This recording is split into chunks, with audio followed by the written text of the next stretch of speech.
Il se dresse là depuis un temps que personne ne sait plus compter. 45 mètres de long, 20 mètres de haut, taillé dans la roche-mère du plateau de Gizeh avec une précision qui défie encore l'entendement moderne. Le sphinx regarde vers l'est, vers le soleil levant, depuis une époque que les historiens ont fixée avec une certitude qui ressemble, de plus en plus, à une convention. 2500 ans avant notre ère, disent-ils, l'œuvre de Képhren, 4e pharaon de la 4e dynastie. Une date propre, rassurante, inscrite dans tous les manuels du monde. Mais il y a une question que ces manuels n'ont jamais réussi à effacer complètement. Et si cette date était fausse? Et si le sphinx était non pas vieux de 4500 ans, mais de 7000, de 9000, peut-être de 12 000 ans? Imaginez un instant l'aube sur le plateau de Gizeh. Pas l'aube d'aujourd'hui, avec ses quarts de touristes et ses projecteurs éteints, mais une aube d'il y a des millénaires, quand le Sahara n'était pas encore un désert, quand des pluies torrentielles balayaient cette terre et que des rivières coulaient là où il n'y a plus que du sable et du silence. C'est dans ce monde disparu que certains géologues, non pas des mystiques, non pas des amateurs de théories fantaisistes, mais des scientifiques rigoureux armés de leurs instruments et de leurs données, ont commencé à lire les cicatrices de la pierre. Et ce qu'ils ont vu dans ces stries verticales creusées sur le corps du sphinx a changé radicalement les termes du débat. L'eau. Partout, les traces de l'eau. Pas du vent, pas du sable, de l'eau, en quantité massive, ruisselant sur un monument déjà debout dans un paysage que nous aurions du mal à reconnaître. Ce que vous allez découvrir n'est pas une légende, ni une conspiration, ni le fantasme de chercheurs marginaux rejetés par leur père. C'est une enquête menée au cœur d'une des controverses scientifiques les plus âpres de l'archéologie contemporaine. Une confrontation entre deux disciplines, deux méthodes, deux visions du passé humain. D'un côté, une tradition académique solide, bâtie sur un siècle et demi de fouilles et de textes. De l'autre, des données géologiques qui refusent obstinément de rentrer dans le cadre. Quelque part entre ces deux mondes, il y a une vérité. Et cette vérité commence, comme toujours, par regarder la pierre. Il y a une question que les archéologues évitent de poser trop fort, une question qui flotte pourtant dans l'air chaud du plateau de Gizeh chaque fois qu'un chercheur pose les yeux sur ce visage de pierre usé par les siècles. Qui a vraiment bâti le sphinx? Et surtout, quand? Ces deux mots, qui et quand, semblent anodins lorsqu'on les lit dans un manuel scolaire.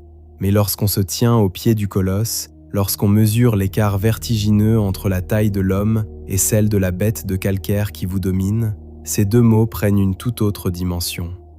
Ils deviennent le bord d'un abîme. Le sphinx de Gizeh mesure 73 mètres de longueur et 20 mètres de hauteur. Son corps est celui d'un lion couché, ses pattes avant étendues vers l'horizon oriental, son regard fixé sur le point où le soleil se lève à l'équinoxe. Il a été taillé directement dans l'affleurement rocheux du plateau, non pas assemblé pierre par pierre comme les pyramides qui se dressent derrière lui, mais sculpté dans la masse même du sol, comme si des mains géantes avaient retiré tout ce qui n'était pas lui. Cette technique de sculpture en creux crée une enceinte autour du corps, un fossé dans lequel le monument repose, partiellement enterré dans sa propre excavation depuis des millénaires. C'est dans les parois de ce fossé que se cache, gravée dans la roche, une partie de la vérité. Posez-vous cette question dès maintenant, avant même que nous avancions plus loin. Pourquoi un monument de cette envergure, dans une civilisation aussi obsédée par l'inscription et la commémoration que l'Égypte ancienne, ne porte-t-il aucun texte de fondation?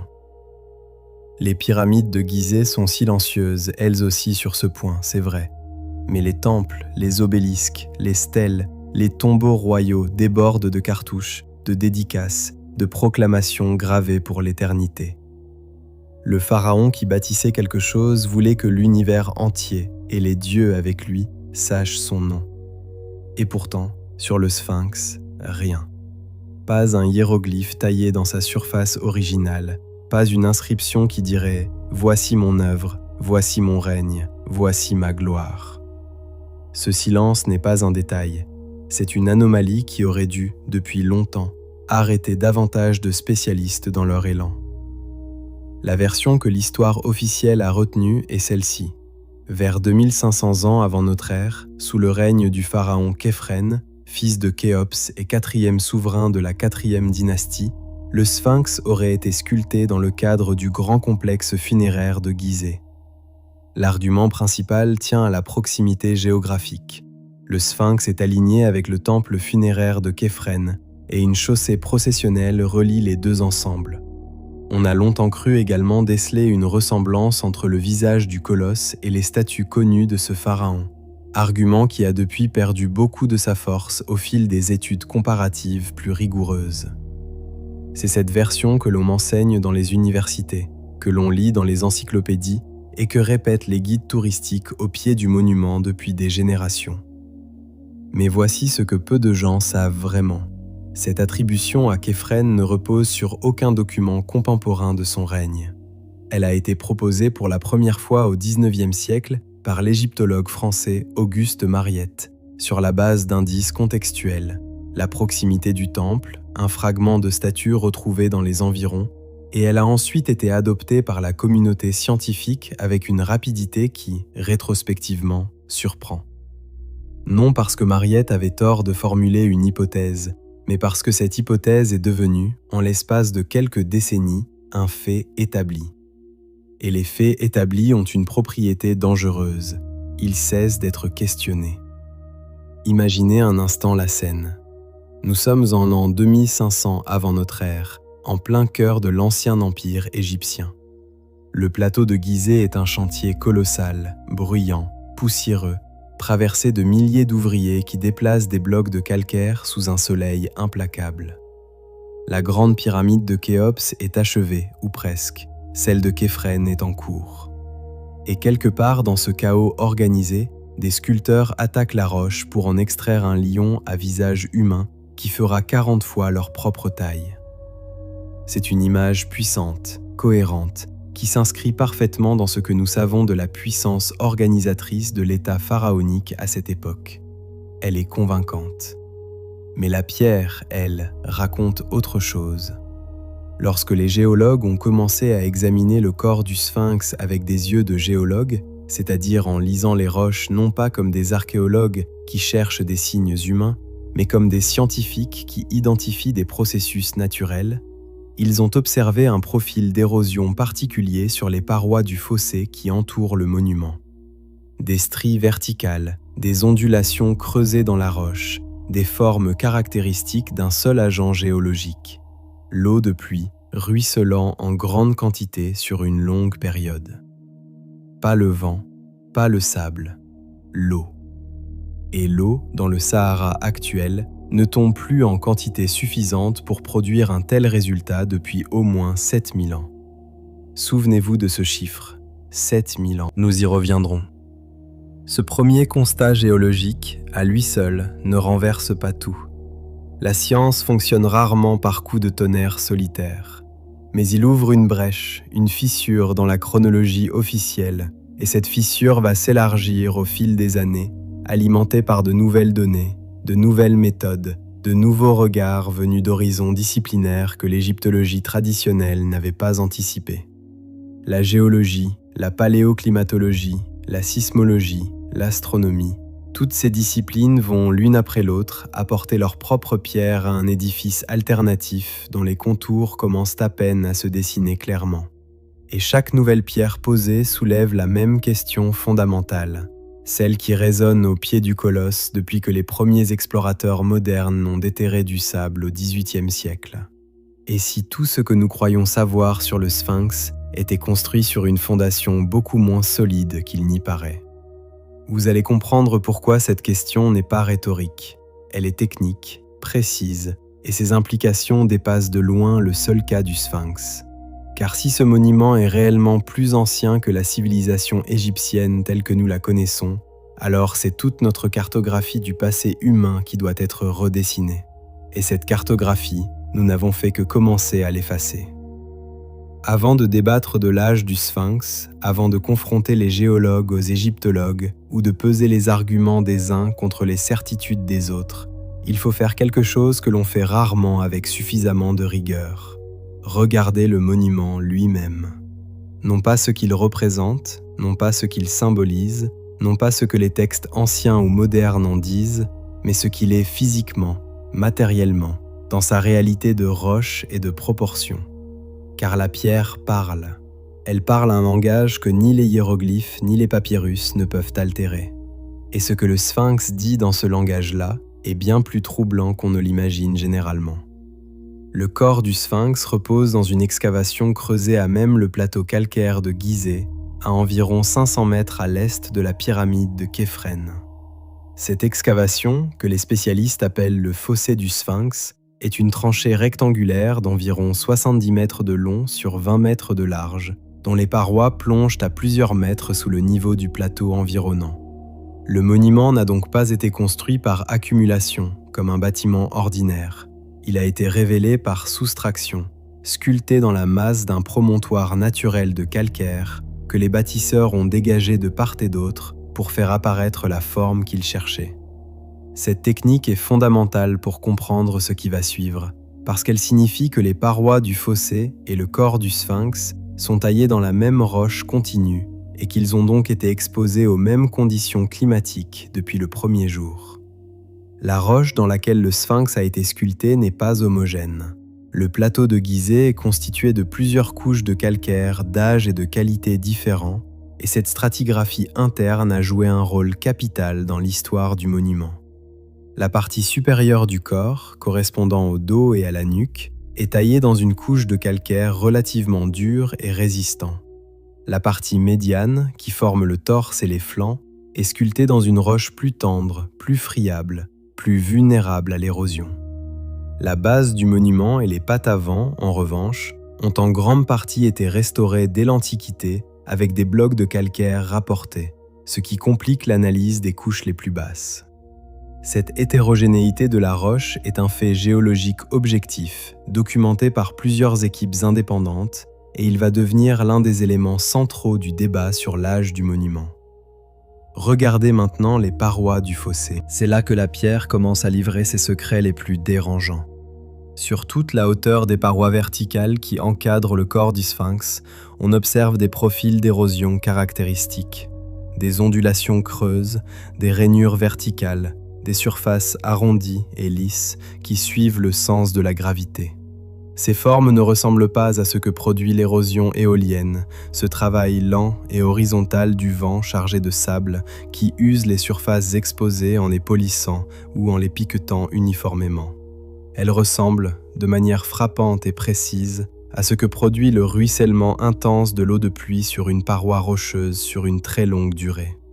Ce n'est pas une interprétation poétique, c'est une lecture stratigraphique, le même type de lecture que les géologues appliquent aux falaises côtières, aux canyons fluviaux et aux parois de toutes les formations calcaires soumises à des précipitations soutenues dans le monde entier. Mais il y a une autre anomalie physique du sphinx que l'on mentionne moins souvent et qui mérite pourtant toute notre attention. La tête. La tête du sphinx est manifestement disproportionnée par rapport au corps. Un lion couché de cette taille devrait porter une tête beaucoup plus volumineuse pour respecter les proportions naturelles de l'animal, ou même les proportions artistiques canoniques de l'art égyptien ancien, qui obéissaient à des règles de représentation très codifiées. La tête actuelle est trop petite, trop étroite, comme si elle avait été retaillée dans une forme originale plus grande. Certains chercheurs ont proposé que la tête primitive du sphinx n'était pas celle d'un être humain, mais celle d'un lion, et qu'elle aurait été remodelée en visage humain à une époque ultérieure, sous un pharaon qui aurait voulu s'approprier le monument en y gravant ses propres traits. Cette hypothèse expliquerait à la fois la disproportion et le fait que les analyses de proportions crâniennes ne permettent pas d'établir clairement l'identité du personnage représenté. Imaginez un instant les artisans debout dans ce fossé, des décennies ou des siècles après la sculpture originale, attaquant à coups de burin de cuivre une tête de pierre déjà usée par les intempéries pour en modifier les contours, les pommettes, le menton, la coiffe. C'est un travail d'une difficulté extrême, sur une roche dure, à une échelle colossale. Et pourtant, les traces de cette retaille sont là, lisibles pour qui sait regarder, des asymétries dans le travail de surface, des ruptures de plan sur certaines parties du visage, une coiffe dont les proportions ne correspondent pas tout à fait au corps qu'elle surmonte. Le sphinx que nous voyons aujourd'hui n'est peut-être pas le sphinx original. Il est peut-être une version remaniée d'une sculpture plus ancienne, transformée par un pouvoir ultérieur qui a voulu y inscrire sa propre image dans un monument qui lui préexistait. Ce que disent les pierres, donc, se résume à ceci. Un corps soumis à une érosion hydrique intense sur ses parois latérales et dans le fossé qui l'entoure. Une tête retaillée dans une forme antérieure plus grande, une roche hétérogène dont les couches les plus tendres ont subi des dommages considérablement plus importants que ce que 4500 ans d'exposition au climat actuel peuvent produire, et une absence totale d'inscription originale sur la surface du monument. Chacun de ces éléments, pris isolément, peut recevoir une explication dans le cadre de la chronologie officielle. Mais réunis, ils forment un faisceau de questions physiques auxquelles la datation à Képhren n'apporte pas de réponse satisfaisante. Vous allez comprendre pourquoi les géologues qui ont étudié ces parois dans les années 90 ont eu l'impression de lire un document que personne n'avait voulu déchiffrer avant eux. Non pas parce que les données n'étaient pas là, elles l'étaient, visibles à l'œil nu pour qui avait la formation pour les interpréter, mais parce que la question ne leur avait tout simplement jamais été posée avec la rigueur qu'elle méritait. L'égyptologie avait ses réponses, et quand une discipline a ses réponses, elle cesse parfois de regarder les questions. La roche, elle, n'a pas cette impatience. Elle attend, elle a tout son temps, et dans ce temps-là, elle conserve gravée dans ses strates une version de l'histoire que personne n'a écrite, mais que tout le monde peut lire, à condition d'accepter de se taire et d'écouter ce que dit la pierre. Pour comprendre pourquoi la datation officielle du sphinx a tenu aussi longtemps, il faut commencer par lui accorder ce qu'elle mérite, une exposition honnête et rigoureuse. Ce n'est pas une version inventée par des esprits paresseux ou des institutions complotistes.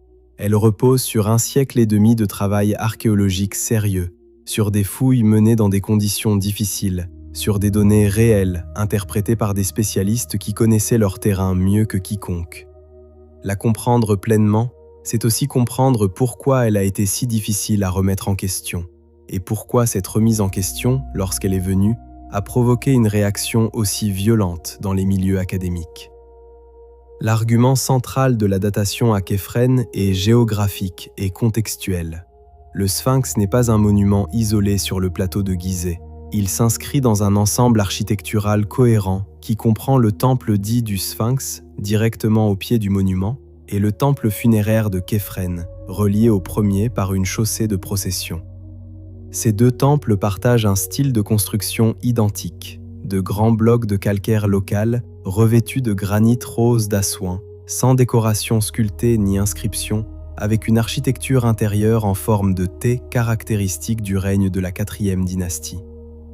L'homogénéité stylistique de l'ensemble, sphinx, temple du sphinx, temple funéraire, est réelle et documentée, et elle suggère une conception unitaire, un projet architectural global qui aurait été réalisé sous un même règne.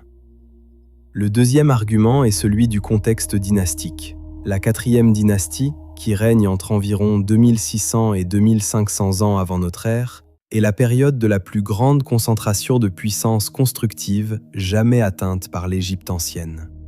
Khéops élève la Grande Pyramide, la plus haute structure jamais bâtie par l'humanité pendant près de 4 millénaires. Son fils Djedefre construit à Abu Rawash. Képhren, le 3e grand souverain de la dynastie, érige sa propre pyramide sur le plateau de Gizeh, légèrement plus petite que celle de son père, mais dotée d'une partie de son revêtement de calcaire blanc, encore visible aujourd'hui à son sommet. Dans ce contexte de démesure architecturale organisée, la construction d'un colosse de 73 mètres sculpté dans la roche vive s'inscrit naturellement, presque logiquement, comme un élément supplémentaire d'un programme monumental sans précédent. Le troisième argument est celui de la ressemblance. Lorsque Auguste Mariette proposa au milieu du XIXe siècle d'attribuer le sphinx à Képhren, il s'appuyait notamment sur une comparaison visuelle entre le visage du colosse et les statues connues du pharaon, dont la célèbre diorite retrouvée dans le temple funéraire est aujourd'hui conservée au musée égyptien du Caire. Cette statue, l'une des plus belles de tout l'art égyptien ancien, représente Képhren assis sur son trône, protégé par le faucon Horus, déployant ses ailes derrière sa tête. Le visage de cette statue et celui du Sphinx présentent, selon Mariette et ses successeurs, des similitudes dans la structure des pommettes, le traitement du menton et l'expression générale de sérénité souveraine. Cet argument, nous le verrons, a été sérieusement contesté depuis, mais il a joué un rôle fondateur dans la construction du consensus. Enfin, il y a la découverte d'un fragment de statue trouvé dans les environs immédiats du temple du Sphinx lors des fouilles du XIXe siècle, portant un cartouche royal associé à Képhren. Ce fragment, bien que son lien direct avec le Sphinx lui-même soit impossible à établir avec certitude, a été interprété comme une preuve de la présence royale de Képhren dans cet espace architectural précis. Ajouté aux arguments précédents, il a contribué à solidifier une attribution qui, à la fin du XIXe siècle, semblait reposer sur un faisceau de preuves convergentes suffisamment solides pour être adopté comme point de départ de toute réflexion ultérieure sur le monument. Mettez-vous à la place de ces archéologues du XIXe siècle. Ils travaillent dans des conditions que nous aurions du mal à imaginer. Chaleur écrasante, moyens limités, absence des techniques de datation physico-chimique que nous utilisons aujourd'hui, et une pression énorme pour produire des résultats qui justifient le financement des expéditions. Ils disposent de leurs yeux, de leur formation classique, de leur connaissance des textes anciens et de leur capacité à lire les formes architecturales. Avec ces outils, ils font ce que font les scientifiques dans toutes les disciplines. Ils formulent l'hypothèse la plus cohérente avec les données disponibles. L'attribution à Képhren était cette hypothèse. Elle était raisonnable, elle était défendable. Et pendant 1 siècle et demi, personne n'est venu la contredire avec suffisamment de force et de données alternatives pour la déstabiliser. Le XXe siècle a apporté des raffinements à la datation officielle sans en modifier les fondements. L'égyptologue américain Mark Lehner, qui a consacré une grande partie de sa carrière à l'étude du plateau de Gizeh, a produit une cartographie détaillée du complexe du Sphinx et défendu l'attribution à Képhren sur la base d'analyses architecturales et géologiques poussées. Ces travaux, menés sur le terrain pendant des décennies, représentent l'état le plus élaboré de la thèse officielle. Lehner argumente notamment que l'érosion visible sur le Sphinx peut s'expliquer par des facteurs climatiques complexes et des phénomènes de remontée capillaire de l'eau dans la roche, sans nécessité de remonter à une période antérieure à 2500 ans avant notre ère. Cette position, formulée avec précision et appuyée sur une connaissance intime du terrain, est celle qui représente le mieux ce que la science officielle a à offrir face aux questions géologiques qui émergent depuis les années 90. Souvenez-vous de ce point, la version officielle n'est pas une erreur grossière ni une fraude intellectuelle. C'est une construction scientifique solide, bâtie par des chercheurs compétents sur des données réelles et défendue depuis lors par d'autres chercheurs tout aussi compétents qui y ont consacré leur carrière. Ce que le débat qui s'ouvre dans les années 90 va remettre en question, ce n'est pas la qualité du travail archéologique accompli, mais la suffisance des outils utilisés pour répondre à une question que l'archéologie seule ne peut peut-être pas trancher. Car il existe des questions auxquelles la pierre répond mieux que le papyrus. Et ces questions-là appartiennent à une autre discipline, armée d'autres instruments, qui s'apprête à entrer en scène avec une brutalité que personne, dans les couloirs des universités d'égyptologie, n'avait anticipée. Il y a un moment dans l'histoire de chaque grand paradigme scientifique où les anomalies s'accumulent au point de ne plus pouvoir être ignorées.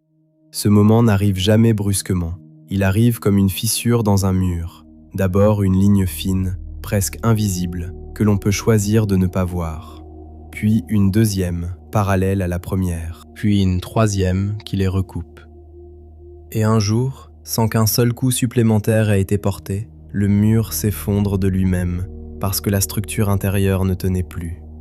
Pour le Sphinx de Gizeh, les fissures dans le récit officiel ont commencé à apparaître bien avant que la géologie ne vienne les élargir de manière spectaculaire. Elles étaient là, discrètes, dans les textes, dans les proportions, dans les silences de l'archive égyptienne. La première fissure est celle que nous avons déjà effleurée, l'absence d'inscription. Dans l'Égypte ancienne, les pharaons ne construisaient pas en silence. Chaque monument d'importance était accompagné d'une dédicace, d'un texte fondateur, d'un cartouche royal gravé dans la pierre pour traverser l'éternité. Les obélisques portent le nom de celui qui les a érigés. Les temples proclament la gloire du Dieu et du souverain dans des textes qui courent sur des dizaines de mètres de parois. Même les stèles commémoratives les plus modestes identifient leurs commanditaires avec une précision scrupuleuse. Et pourtant, sur la surface originale du Sphinx, non pas sur les restaurations ultérieures, non pas sur les stèles ajoutées des siècles plus tard, mais sur la roche même taillée par les sculpteurs du monument, il n'y a rien. Pas un hiéroglyphe, pas un cartouche. Un silence de pierre absolument incompatible avec ce que nous savons des pratiques monumentales de la 4e dynastie. La deuxième fissure concerne les textes de l'Ancien Empire eux-mêmes. Si le Sphinx avait été sculpté sous Képhren, aux alentours de 2500 ans avant notre ère, on s'attendrait à le voir mentionné dans les archives contemporaines du règne, les textes des pyramides, les inscriptions funéraires, les annales administratives qui documentent les grands chantiers royaux. Or, le Sphinx n'y apparaît pas. Il faut attendre la 18e dynastie, plus de 1000 ans après la date supposée de sa construction, pour trouver les premières références claires au monument dans des textes égyptiens. La plus célèbre est la stèle du rêve, commandée par le pharaon Thoutmosis IV vers 1400 ans avant notre ère. Et ce document, loin de confirmer la construction sous Képhren, contient une phrase dont l'ambiguïté a longtemps troublé les spécialistes, sur laquelle nous reviendrons en détail plus tard dans ce récit. La troisième fissure est celle du visage. L'argument de la ressemblance entre le Sphinx et les statues de Képhren, central dans l'attribution originale de Mariette, a été soumis à une analyse bien plus rigoureuse que la comparaison visuelle impressionniste du XIXe siècle. Dans les années 90, un détective de police new-yorkais spécialisé dans la reconstruction faciale judiciaire, Frank Domingo, a appliqué au Sphinx les techniques d'analyse morphologique qu'il utilisait dans ses enquêtes criminelles. Mesure des proportions crâniennes, des angles faciaux, des rapports entre les différentes parties du visage. Sa conclusion, publiée après plusieurs années de travail, était nette et sans appel.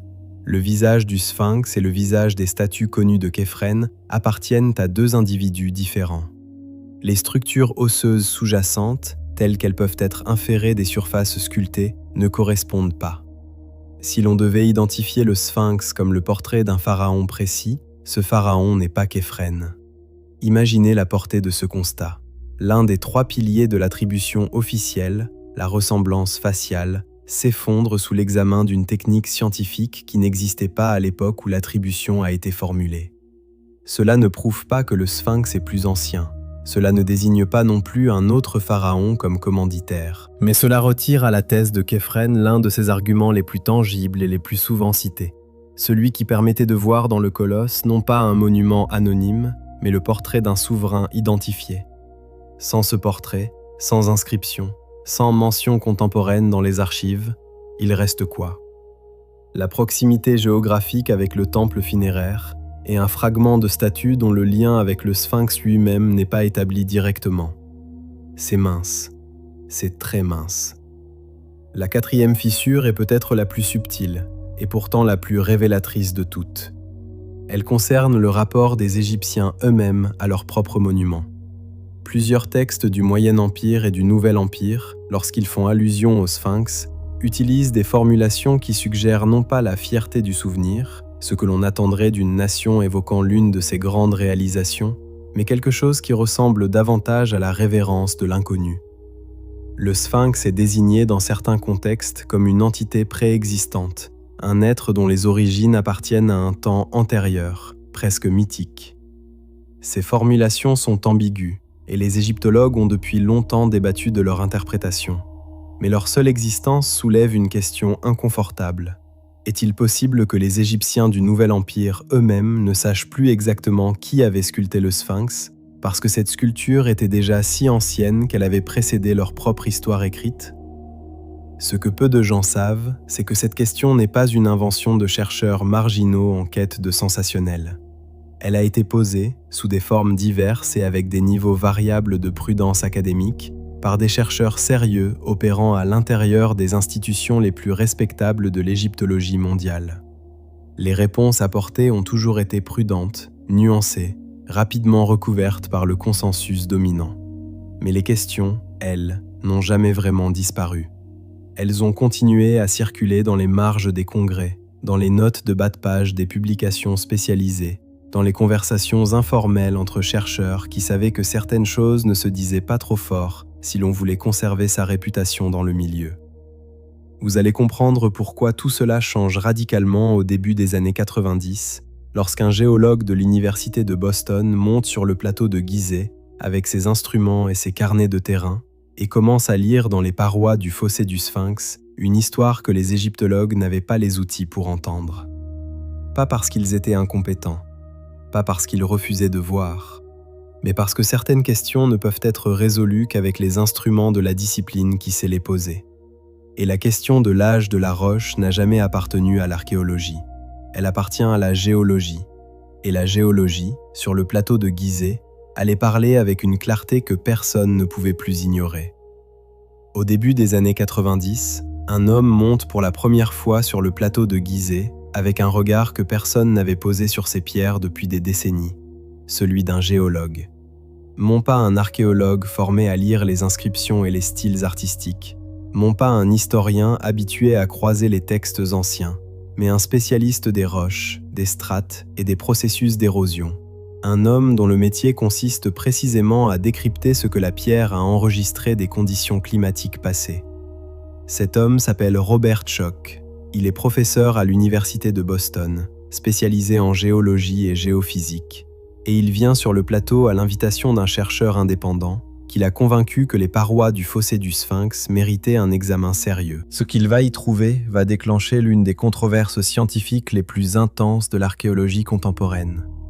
Schoch passe plusieurs jours à examiner méthodiquement les parois du fossé qui entourent le corps du Sphinx.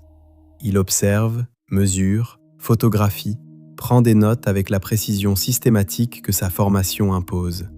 Et très rapidement, un fait s'impose à lui avec une évidence que son œil de géologue ne peut pas ignorer. Les profils d'érosion qu'il voit sur ces parois verticales ne correspondent pas à ce que produit le vent chargé de sable du désert égyptien.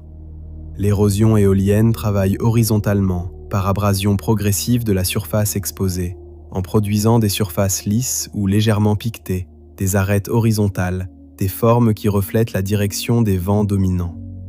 Ce que Schoch observe sur les parois du fossé du Sphinx, c'est tout le contraire. Des ondulations verticales, des rainures creusées dans le sens de la gravité, des cavités arrondies aux contours caractéristiques d'un seul agent géologique possible. L'eau de pluie, ruisselant sur la roche en quantité massive pendant une durée prolongée. Ce type d'érosion hydrique sur calcaire vertical est bien documenté dans la littérature géologique mondiale. On le retrouve sur les falaises côtières exposées aux précipitations intenses, sur les parois des canyons creusés par des cours d'eau aujourd'hui disparus, sur tous les affleurements calcaires qui ont été soumis à des pluies soutenues dans des environnements aujourd'hui secs. Les formes produites sont caractéristiques, reconnaissables, impossibles à confondre avec celles de l'érosion éolienne pour un géologue formé. Et sur le plateau de Gizeh, en plein cœur du Sahara, l'une des régions les plus arides de la planète, ces formes sont là, gravées dans la roche du fossé du Sphinx avec une netteté qui ne laisse aucune ambiguïté sur l'agent qui les a produites. Il a plu ici. Il a plu abondamment, pendant longtemps, alors que le Sphinx était déjà debout et exposé aux intempéries. Mais voici où l'argument devient véritablement dévastateur pour la chronologie officielle. Le Sahara oriental, la région où se trouve le plateau de Gizeh, n'a pas connu de précipitations suffisamment intenses et prolongées pour produire ce type d'érosion hydrique depuis environ 7000 ans. Les données paléoclimatiques sur ce point sont solides, établies par des décennies de recherches indépendantes en géologie, en palynologie et en sédimentologie. Après la fin de la dernière période humide africaine, entre 7000 et 5000 ans avant notre ère selon les régions, le Sahara a progressivement adopté les conditions arides qui sont les siennes aujourd'hui. Si l'érosion que Schoch observe sur le Sphinx est effectivement hydrique, et sa formation de géologue lui dit que oui, sans équivoque possible, alors ce Sphinx était déjà sculpté et exposé à des précipitations intenses avant la fin de cette période humide. ce qui placerait sa construction au minimum vers 7000 ans avant notre ère, et potentiellement bien avant. Imaginez ce que cela signifie en termes de chronologie humaine. 7000 ans avant notre ère, c'est 5000 ans avant le règne de Képhren. C'est 1500 ans avant l'invention de l'écriture en Mésopotamie. C'est une époque où les sociétés humaines que nous connaissons en Afrique du Nord sont des communautés de chasseurs-cueilleurs et d'agriculteurs néolithiques naissants, sans ville, sans État centralisé, sans les structures organisationnelles que l'on suppose nécessaires pour mobiliser les milliers de travailleurs qu'une sculpture de cette envergure aurait exigé. La datation géologique de Choc ne se contente pas de vieillir le sphinx de quelques siècles. Elle le propulse dans un monde humain radicalement différent de celui que nous associons aux grandes civilisations de l'Antiquité. Et c'est précisément pour cette raison qu'elle va provoquer une résistance aussi violente. Choc présente ses conclusions pour la première fois en public en octobre 1991 lors du congrès annuel de la Geological Society of America à San Diego. Sa communication est reçue avec un intérêt considérable par ses pairs géologues, qui reconnaissent dans son analyse une méthodologie rigoureuse et des observations cohérentes avec les principes établis de la discipline. Le problème surgit lorsque les conclusions de cette analyse géologique entrent en collision frontale avec la chronologie archéologique du Sphinx. Parce que Choc ne publie pas ses résultats dans une revue de géologie lue uniquement par des géologues, il les présente dans un contexte qui implique directement une révision de la datation d'un monument dont les égyptologues se considèrent comme les gardiens légitimes et exclusifs. Et les égyptologues, qui n'étaient pas dans la salle à San Diego, vont réagir. Ce que peu de gens comprennent dans ce débat, c'est que Choc ne prétend pas expliquer qui a sculpté le Sphinx, ni pourquoi. Il ne formule aucune hypothèse sur l'existence de civilisations perdues ou de peuples inconnus. Il fait quelque chose de bien plus limité et bien plus solide. Il lie la roche avec les outils de sa discipline et dit ce que la roche dit. La roche dit que l'érosion est hydrique.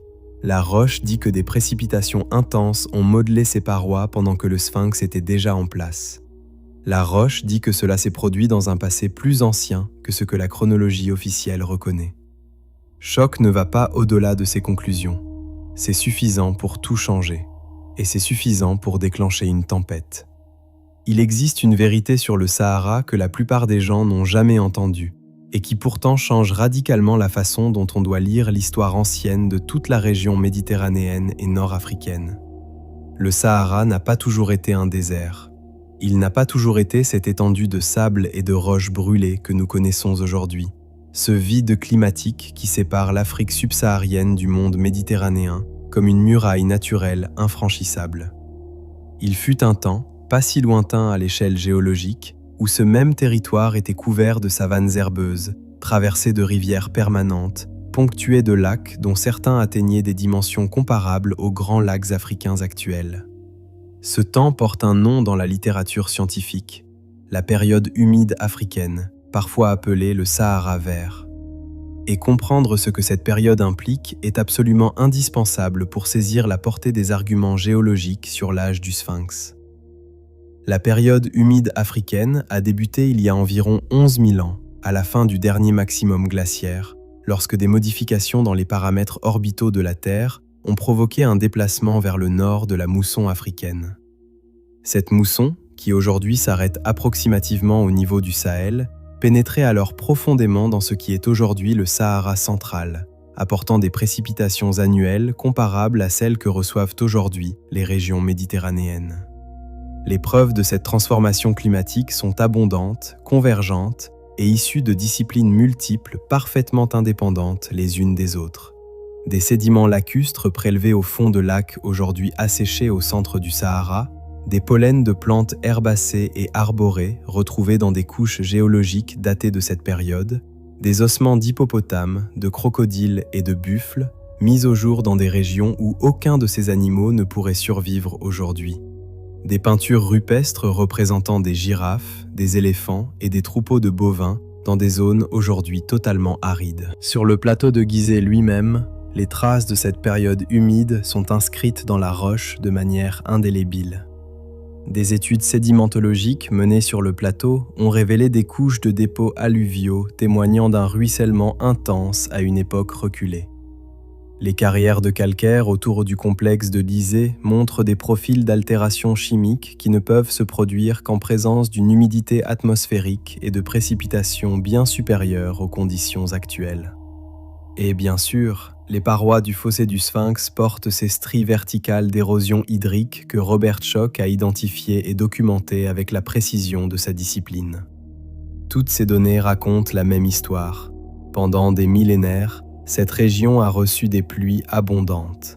Et puis, progressivement, le climat a changé. La fin de la période humide africaine n'a pas été un événement brutal. Ce fut un processus graduel, étalé sur plusieurs millénaires, qui a suivi un calendrier différent selon les latitudes et les altitudes. Dans le Sahara central, la désertification a commencé il y a environ 8000 ans. Dans les régions plus septentrionales, comme le nord de l'Égypte actuelle et le plateau de Gizeh, les précipitations se sont maintenues à des niveaux significatifs jusqu'à environ 7000 à 6000 ans avant notre ère, avant de décliner progressivement vers les conditions arides actuelles. Ce gradient chronologique est important parce qu'il permet de raffiner l'estimation de la période pendant laquelle le Sphinx aurait été exposé à des pluies suffisantes pour produire l'érosion hydrique observée. Selon Schoch, le profil d'érosion qu'il observe suggère une exposition prolongée à des précipitations intenses, probablement sur une durée de plusieurs siècles au minimum. Ce qui placerait la construction du monument au plus tard aux alentours de 7000 à 8000 ans avant notre ère, et possiblement plus tôt encore. Mettez-vous à la place d'un habitant de ce plateau il y a 10 000 ans. Vous vous tenez là où se dressera un jour le Sphinx, mais le paysage que vous voyez est méconnaissable. L'air est chargé d'humidité. Des herbes hautes poussent entre les affleurements rocheux. À l'horizon, là où il n'y aura plus que du sable dans quelques millénaires, des arbres se dessinent dans la lumière du matin. Des oiseaux que l'Égypte actuelle ne connaît plus traversent le ciel. Et quelque part sous vos pieds, la nappe phréatique est haute, nourrie par des pluies régulières qui tombent plusieurs mois par an. Ce monde n'est pas une fiction. C'est le monde documenté par la paléoclimatologie, par les archives sédimentaires, par les fossiles et les peintures rupestres d'une époque que nos manuels scolaires ignorent presque totalement.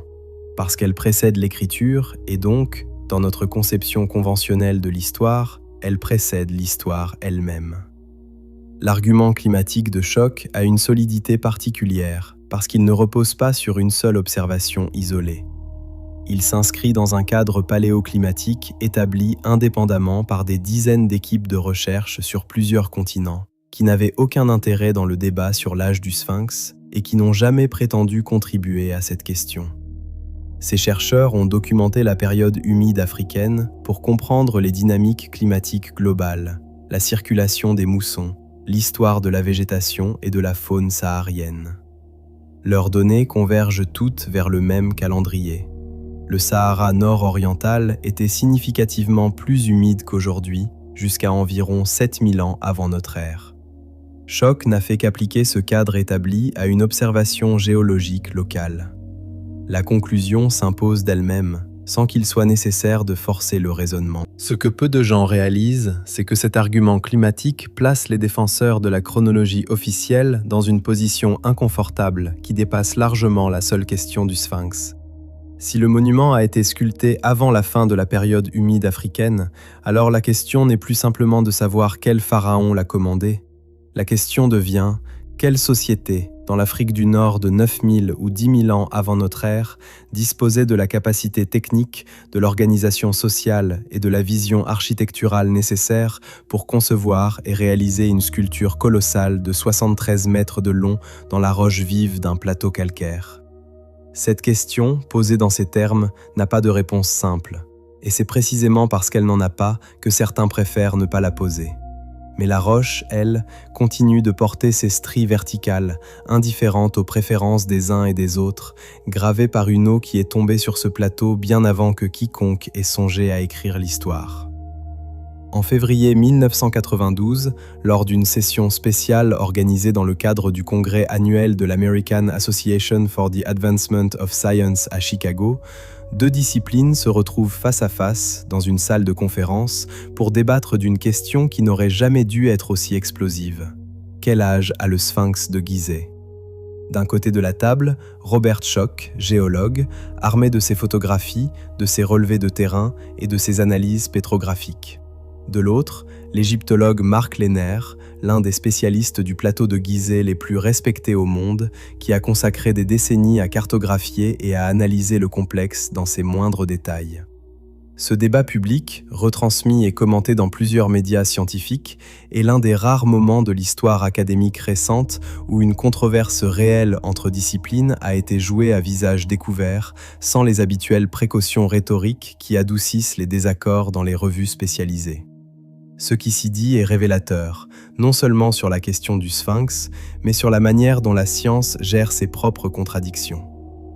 Lehner ouvre sa réponse à Schoch sur un argument qui restera au cœur de la position égyptologique pendant les années suivantes. Le contexte archéologique global du plateau de Gizeh est cohérent avec une construction sous la 4e dynastie, vers 2500 ans avant notre ère, et aucun site archéologique connu en Égypte ou ailleurs en Afrique du Nord ne témoigne de l'existence d'une société suffisamment organisée pour avoir bâti le sphinx à la date suggérée par la géologie. C'est un argument de type contextuel, et il a une force réelle. L'archéologie du Proche-Orient et de l'Afrique du Nord, pour la période allant de 10 000 à 5 000 ans avant notre ère, ne révèle aucune civilisation urbaine, aucun État centralisé, aucune infrastructure technique comparable à ce que la construction du sphinx aurait exigé.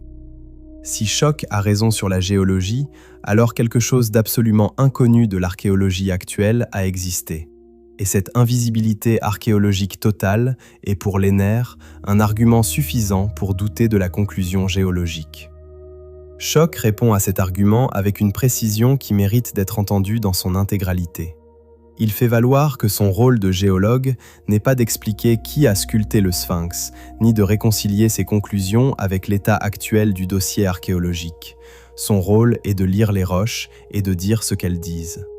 Si les roches disent que l'érosion est hydrique, et si les données paléoclimatiques établissent que des précipitations suffisantes pour produire cette érosion n'ont pas existé dans la région depuis au moins 7000 ans, alors la conclusion s'impose indépendamment de ce que l'archéologie a ou n'a pas trouvé ailleurs. L'absence de preuves archéologiques d'une civilisation antérieure n'est pas une preuve de l'absence de cette civilisation.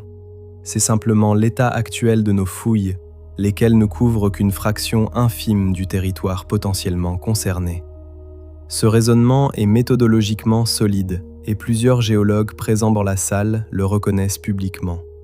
Mais l'argument de Lehner cache une question plus profonde, celle qui structure en réalité tout le débat et que personne ne formule tout à fait ouvertement lors de ce congrès de Chicago.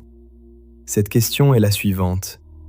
À qui appartient l'autorité d'interpréter un monument archéologique? Qui est compétent pour dire l'âge d'une sculpture dans la roche? Le géologue qui lit les processus d'érosion ou l'archéologue qui lit le contexte culturel et les analogies stylistiques? La réponse évidente serait que les deux disciplines sont complémentaires et que leur désaccord devrait être traité comme une opportunité de recherche interdisciplinaire. Mais ce n'est pas ainsi que le débat se déroule dans les faits. Ce qui se joue à Chicago, et dans les années qui suivent, est moins une discussion scientifique ouverte qu'une bataille de territoire entre deux communautés académiques dont les méthodes, les langages et les hiérarchies de preuves sont fondamentalement incompatibles. Imaginez la position de Schoch à la sortie de ce congrès. Ces données géologiques ont été reconnues comme méthodologiquement correctes par ses pairs géologues. Personne n'a réfuté son analyse des profils d'érosion. Personne n'a démontré que les stries verticales du fossé du sphinx pouvaient être produites par un agent autre que l'eau de pluie dans les conditions actuellement documentées pour la région. Et pourtant, dans les semaines et les mois qui suivent, il est présenté dans plusieurs publications égyptologiques, non pas comme un chercheur ayant produit des données nouvelles méritant examen, mais comme un outsider ignorant le contexte archéologique, voire comme un complice involontaire des théoriciens du complot et des amateurs de mystères anciens qui pullulent dans les librairies grand public de l'époque. Cette association, délibérément construite par certains de ses contradicteurs, est une tactique rhétorique classique, discréditer l'argument en disqualifiant celui qui le porte. La réaction de la communauté égyptologique au sens large suit un schéma que l'histoire des sciences a rendu familier. Dans un premier temps, l'argument géologique est ignoré ou minimisé dans les publications de référence. Dans un deuxième temps, lorsqu'il devient impossible de l'ignorer complètement, il est réfuté non pas sur le fond de la géologie, mais sur la base du contexte archéologique. L'argument circulaire qui consiste à dire que la géologie ne peut pas avoir raison parce que l'archéologie n'a pas trouvé ce que la géologie implique. Dans un troisième temps, plusieurs tentatives sont faites pour proposer des explications alternatives à l'érosion hydrique observée. Des remontées capillaires de la nappe phréatique, des condensations nocturnes, des phénomènes d'altération chimique liés à la salinité du sol. Ces explications alternatives sont étudiées sérieusement par Schoch et d'autres géologues, qui concluent que si elles peuvent contribuer marginalement à l'altération de la surface rocheuse, elles ne peuvent en aucun cas produire, seules, les profils d'érosion verticaux observés dans le fossé du Sphinx. Ce que cette bataille révèle sur la science est peut-être aussi important que ce qu'elle révèle sur le Sphinx. Elle montre qu'une discipline scientifique peut, face à des données qui contredisent ses conclusions établies, produire une résistance qui n'est pas fondamentalement différente de celle que l'on observe dans n'importe quelle autre institution humaine confrontée à une remise en question de ses certitudes fondatrices. Ce n'est pas de la malhonnêteté, ce n'est pas de la corruption, c'est quelque chose de plus subtil et de plus difficile à corriger.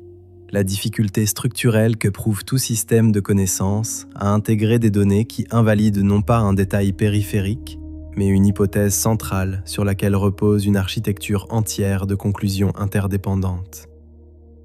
Remettre en question l'âge du Sphinx, c'est potentiellement remettre en question tout ce que l'on croit savoir sur les origines de la civilisation humaine. Et cette perspective, pour beaucoup, est simplement trop déstabilisante pour être accueillie sereinement. La bataille continue, et la pierre, elle, attend.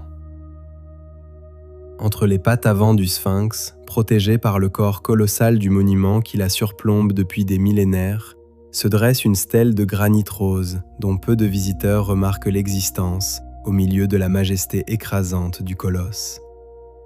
Cette stèle a été érigée par le pharaon Thoutmôsis IV vers 1401 ans avant notre ère, soit plus de 1000 ans après la date à laquelle la chronologie officielle place la construction du Sphinx. Elle raconte une histoire, celle d'un jeune prince qui, épuisé par une partie de chasse sur le plateau de Gizeh, s'est allongé à l'ombre du Sphinx à midi et a reçu en rêve la visite du dieu solaire, incarné dans le colosse, qui lui a promis le trône d'Égypte en échange d'un dégagement du sable qui étouffait son corps. Thoutmôsis a tenu sa promesse, il est devenu pharaon, et il a fait ériger cette stèle pour commémorer le rêve et documenter les travaux de restauration accomplis. Ce document est l'un des plus anciens textes connus faisant directement référence au Sphinx, et il contient, dans sa partie centrale, un mystère que les égyptologues ont longtemps préféré ne pas regarder trop fixement. La stèle du rêve partiellement endommagée, une lacune importante dans le texte hiéroglyphique, précisément au centre du récit, a effacé plusieurs lignes dont le contenu ne peut être qu'approximativement reconstruit. Mais ce qui est lisible de part et d'autre de cette lacune est suffisamment troublant pour mériter une attention soutenue. Dans les lignes qui précèdent la partie manquante, le texte décrit le Sphinx comme une entité divine ancienne, un être dont la présence sur le plateau précède le souvenir des hommes qui l'entourent. Et dans les lignes qui suivent la lacune, il est question d'un nom ou d'une désignation du monument qui ne correspond pas aux formulations habituelles de la XVIIIe dynastie pour évoquer une construction royale récente. Les égyptologues qui ont étudié ce texte avec le plus de rigueur ont noté que sa tonalité générale évoque davantage la dévotion à un sanctuaire immémorial qu'à un monument construit par un ancêtre dynastique connu et vénéré comme tel. Ce point est capital et mérite qu'on s'y arrête. Lorsque les Égyptiens du Nouvel Empire commémoraient les constructions de leurs prédécesseurs dynastiques, ils le faisaient avec des formulations très précises. Ils nommaient le pharaon fondateur, ils situaient l'événement dans la chronologie dynastique, ils inscrivaient l'acte dans une continuité royale explicite. Ce registre de commémoration dynastique est bien documenté dans des dizaines de textes du Nouvel Empire, concernant des temples, des obélisques et des statues construits sous l'Ancien Empire et le Moyen Empire. La stèle du rêve n'utilise pas ce registre pour parler du Sphinx. Elle utilise un registre différent, celui de la vénération d'une présence divine dont l'origine n'est pas rattachée à un règne humain identifiable. Et cette différence de registre, si l'on accepte de la lire sérieusement, suggère que Thoutmôsis IV lui-même, ou les scribes qui ont rédigé sa stèle, ne savaient pas avec certitude qui avait sculpté le monument qu'ils restauraient. Mais la stèle du rêve n'est pas le seul texte ancien qui pose ce type de questions. D'autres documents égyptiens, moins célèbres et moins souvent cités, contiennent des références au Sphinx ou à l'espace de Gizeh qui méritent d'être examinés dans ce contexte. Les textes des pyramides, corpus d'inscriptions funéraires gravés à l'intérieur des pyramides de la 5e et de la 6e dynastie, entre 2500 et 2200 ans avant notre ère, font référence à des entités divines associées à l'horizon oriental de Gizeh, sans jamais mentionner explicitement la construction du Sphinx comme un acte royal récent. Les hymnes solaires qui évoquent le gardien de l'horizon oriental de la nécropole semblent parler d'une présence déjà établie, déjà ancienne, déjà intégrée dans la cosmologie religieuse égyptienne comme un élément du paysage sacré préexistant, plutôt que comme une réalisation humaine datée. Imaginez un scribe de la 18e dynastie, assis dans la fraîcheur relative d'une pièce de travail à Memphis, chargé de rédiger l'inscription de la stèle de Thoutmôsis. Devant lui, des papyrus, des notes, peut-être des sources plus anciennes qu'il consulte pour trouver le bon registre, la bonne formulation. Il cherche comment parler du Sphinx. Et dans toutes les archives auxquelles il a accès, les annales royales, les listes de construction, les hymnes architecturaux, il ne trouve pas ce qu'il cherche. Un texte contemporain de la construction qui nomme le commanditaire, qui situe l'événement dans une chronologie dynastique précise, qui traite le Sphinx comme on traite un temple ou un obélisque dont on connaît le fondateur. Ce qu'il trouve à la place, ce sont des textes qui parlent du Sphinx comme d'un être du commencement, une présence originelle ancrée dans le plateau depuis un temps que les archives humaines ne couvrent pas. Alors il écrit dans ce registre-là, parce que c'est le seul qui corresponde à ce que les documents disponibles lui permettent de dire. Cette reconstruction est plausible, et elle est cohérente avec ce que nous savons du fonctionnement des archives égyptiennes anciennes. Les scribes égyptiens étaient des professionnels rigoureux, attachés à la précision des formules et à la cohérence des registres. Lorsqu'ils savaient qui avait fondé un monument, ils le disaient. Lorsqu'ils ne le savaient pas, ils utilisaient des formules d'ancienneté indéterminée qui renvoyaient le monument à un temps mythique ou primordial. La présence de ce second type de formule dans les textes anciens relatifs au Sphinx n'est pas une preuve définitive de sa haute antiquité. Mais c'est un indice textuel qui s'ajoute aux indices géologiques, aux anomalies architecturales et au silence de l'archive de l'Ancien Empire pour former un tableau d'ensemble de plus en plus difficile à expliquer dans le cadre de la datation officielle. Ce que peu de gens savent, c'est qu'une autre stèle, retrouvée sur le plateau de Gizeh et datant du règne de Khéops, le père supposé de Képhren, mentionne des travaux de restauration effectués sur un temple d'Isis situé à proximité du Sphinx. Si cette lecture est correcte, elle implique que le complexe du Sphinx existait déjà sous Khéops, avant même le règne auquel il est officiellement attribué. Cet argument a été vigoureusement débattu par les égyptologues, certains contestant la lecture du texte ou l'identification du temple mentionné. Mais il illustre parfaitement l'état du dossier textuel sur le Sphinx. Non pas un vide, non pas un consensus tranquille, mais un champ de questions ouvertes, de textes ambigus et d'archives lacunaires, dans lesquelles chaque lecture porte les présupposés de celui qui lit. Les pierres et les papyrus parlent. Ils ne parlent pas tous dans la même langue, et c'est dans cet espace entre les deux que la vérité du Sphinx continue de se dérober. Posez-vous cette question une seule fois, franchement, sans la dévier vers une réponse rassurante. Si le Sphinx a été sculpté avant 7000 ans avant notre ère, qui l'a fait? Cette question n'est pas rhétorique. Elle est la conséquence logique et inévitable des données géologiques que nous avons examinées, et elle mérite une réponse sérieuse, ancrée dans ce que l'archéologie et la paléoanthropologie connaissent réellement de l'humanité à cette époque. Non pas une réponse fantaisiste, Non pas des civilisations atlantéennes ou des visiteurs extraterrestres, ces constructions ne reposent sur aucune donnée vérifiable et n'ont pas leur place dans ce récit. Mais une réponse honnête qui reconnaît ce que nous savons, ce que nous ne savons pas, et ce que l'absence de preuves signifie réellement dans un domaine où les fouilles n'ont couvert qu'une fraction infime du territoire potentiellement concerné. Commençons par ce que nous savons avec certitude. À la période allant de 10 000 à 7 000 ans avant notre ère, correspondant à la fin du Paléolithique supérieur et au début du Néolithique, les populations humaines d'Afrique du Nord ne formaient pas des États centralisés comparables à celui de l'Égypte pharaonique. Les sites archéologiques connus pour cette période dans la région révèlent des communautés de chasseurs-cueilleurs et d'agriculteurs naissants, organisées en groupes relativement mobiles, sans les structures monumentales permanentes qui caractérisent les grandes civilisations urbaines du IIIe et du IIe millénaire avant notre ère. C'est un fait archéologique solide, établi par des décennies de fouilles sur des dizaines de sites en Égypte, en Libye, au Soudan et dans le Maghreb. La question n'est donc pas de savoir si une civilisation comparable à l'Égypte dynastique existait dans la région à cette époque. Elle n'existait manifestement pas, du moins sous la forme que nous connaissons. La question est de savoir si une société beaucoup plus modeste en taille et en organisation, mais disposant de certaines capacités techniques spécifiques, aurait pu réaliser une sculpture de cette envergure dans des conditions qui nous sont encore largement inconnues. Il existe un précédent archéologique qui rend cette hypothèse moins absurde qu'elle ne le paraît au premier regard. Ce précédent s'appelle Göbekli Tepe. Découvert en 1994 dans le sud-est de l'Anatolie, ce site archéologique datant d'environ 11 500 ans avant notre ère a bouleversé l'image que les préhistoriens avaient des sociétés humaines du néolithique pré-céramique. Göbekli Tepe est un complexe de structures circulaires monumentales, formé de piliers de calcaire en forme de T, atteignant 6 mètres de hauteur et pesant jusqu'à 20 tonnes chacun, orné de sculptures animales d'une précision et d'une vitalité remarquables.